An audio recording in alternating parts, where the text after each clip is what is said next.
पीबीएनएस संपादकीय आज का विषय है रुपये का अंतर्राष्ट्रीयकरण, वैश्विक व्यापार के लिए लाभ का सौदा।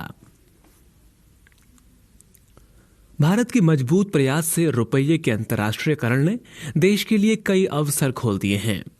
अब किसी भी अंतर्राष्ट्रीय लेन देन या व्यापार के लिए डॉलर और अन्य शीर्ष मुद्राओं के स्थान पर रुपये का उपयोग किया जा सकेगा। इसका उद्देश्य भारत की मुद्रा को अंतर्राष्ट्रीय रूप में स्थापित करते हुए निर्यात को बढ़ावा देना है।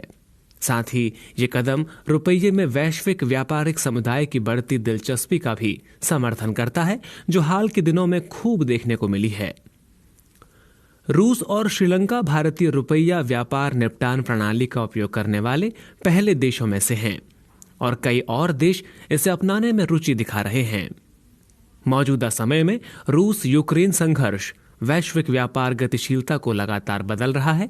इससे पहले ऐसा कभी नहीं हुआ था। जैसा कि रूस पर अमेरिका के नेतृत्व वाले पश्चिमी प्रतिबंध भारत और चीन सहित कई देशों को अमेरिकी डॉलर में व्यापार से दूर जाने के लिए मजबूर कर रहे हैं। ऐसे में दुनिया की रिजर्व करेंसी अब हर किसी की जरूरतों का समर्थन नहीं कर रही है।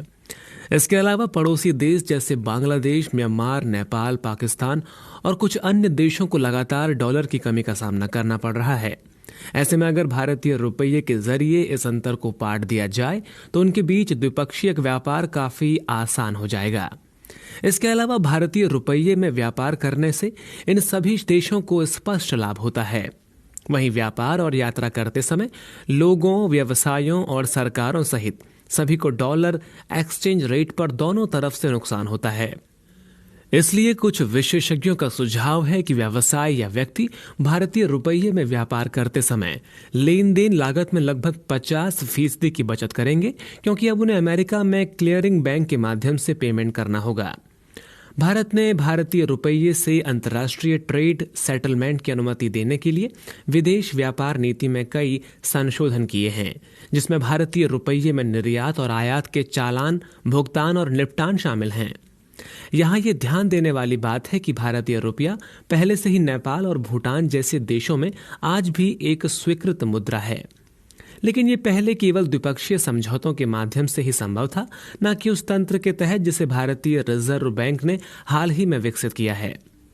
ये जानना भी महत्वपूर्ण है कि 1960 के दशक में मलेशिया, कुवैत, बहरीन, कतर और संयुक्त अरब अमीरात यानी यूएई ने भारतीय मुद्रा का उपयोग किया था, लेकिन समय के साथ वे इसे अपनी मुद्राओं में बदलते चले गए। हालांकि अब नए सिस्टम के तहत यह ध्यान देना महत्वपूर्ण है कि अधिक से अधिक देशों ने भारतीय मुद्रा को अपने द्विपक्षीय व्यापार को करने के लिए नई दिल्ली में अधिकारियों के साथ अपनी मजबूत प्रतिक्रिया दी है। उम्मीद है कि सऊदी अरब और मलेशिया जैसे तेल उत्पादक देशों सहित 35 देशों ने भारतीय रुपये में द्विपक्षीय व्यापार करने में रुचि व्यक्त की है। बेशक रुपये ने बड़ी छलांग लगाई है, लेकिन विशेष रूप से पूर्ण परिवर्तनीयता के लिए इसे अभी भी बेहद अधिक प्रयासों की आवश्यकता होगी। धन्यवाद।